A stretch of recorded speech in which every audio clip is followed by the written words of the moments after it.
For the second time in its history, Apple has created a larger iPhone. It's bigger, faster, and sleeker. But that's something you would come to expect from any smartphone released since 2010. So what really makes this iPhone different from the rest? The iPhone 6's design is gorgeous. Yes, the cellular antenna bands on the back of the device have raised more than a few eyebrows, but they're honestly not that bad. How often do you stare at the back of your phone anyway? What is beautiful, however, is the nearly seamless blending of the display to the body of the device.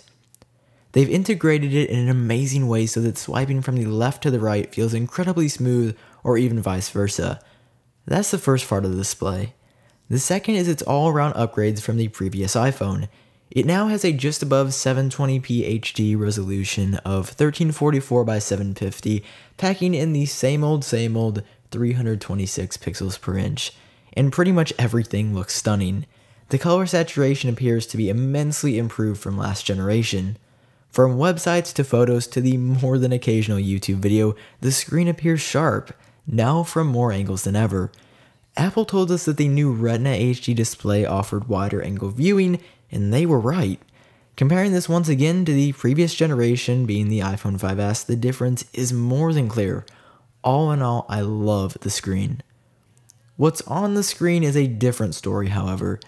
When an app hasn't been optimized to fit the new screen resolution of the iPhone 6, it's simply blown up. Text is fuzzy, some images can be blurred, and some apps have just become not fun to use. I'm not saying that these apps will continue to look awful, as many of my favorites have been updated. It's those that haven't that are causing me the problem. That being said, apps that have been updated look great, even though many are only optimized. I was hoping that new features would be added specifically for the new screen size of the iPhone 6, but so far, I haven't really seen anything that's truly caught my attention. But there's something on the back of this phone that's really captured my eye, and that's the improved camera. Of course, general camera improvements are expected with the launch of every new iPhone, but now everything this device did for photos, it now does for video. Continuous autofocus works incredibly well and video looks great. It still only shoots 1080p video, so 4K enthusiasts will have to wait at least another year for even the possibility of this brand new technology to be brought to the iPhone. Even so, there's a new 60 frames per second video recording mode, basically meaning that video will look twice as smooth as it did before.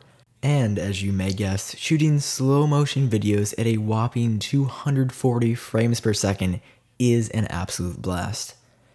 Helping to power this new camera is the brand new A8 chip that's faster and more efficient than ever.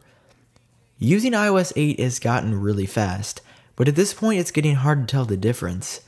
The A7 chip from last generation was extremely speedy.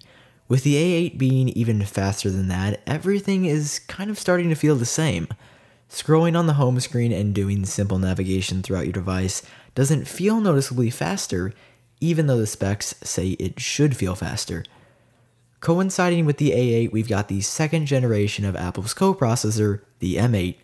Assisted by the M8 is the iPhone 6 new barometer, which allows it to sense relative elevation.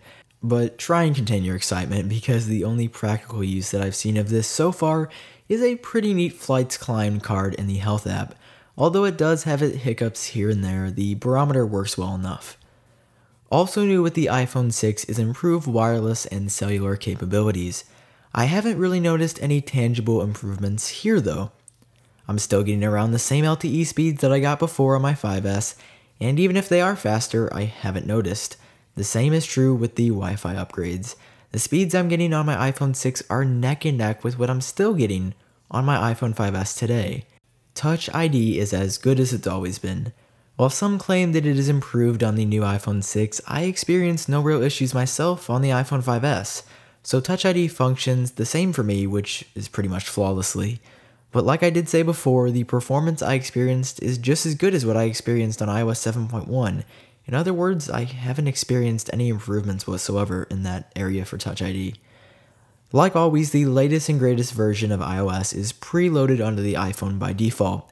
This year, it's iOS 8's turn. Without a doubt, it's the best update to iOS that I've seen thus far. Apple is slowly beginning to creak open the door to customizing iOS. We've now seen the ability to finally add third-party keyboards and notification center widgets, and even extensions which can change the way you use an iPhone entirely. This new sense of third-party support hasn't been implemented perfectly yet, but future software updates will hopefully bring about these much-needed improvements. In the end, using a 4.7-inch iPhone is awesome. It'll feel a bit strange in your hands for the first few days after you start using it, but after that, you'll never think twice about getting a smaller phone again. All I can tell you is that this is the best iPhone that I've ever used. Accuse me of being a fanboy if you must, but that's the truth. The iPhone 6 is bigger than bigger, but how much bigger? That of course is a question for you to answer, and you alone.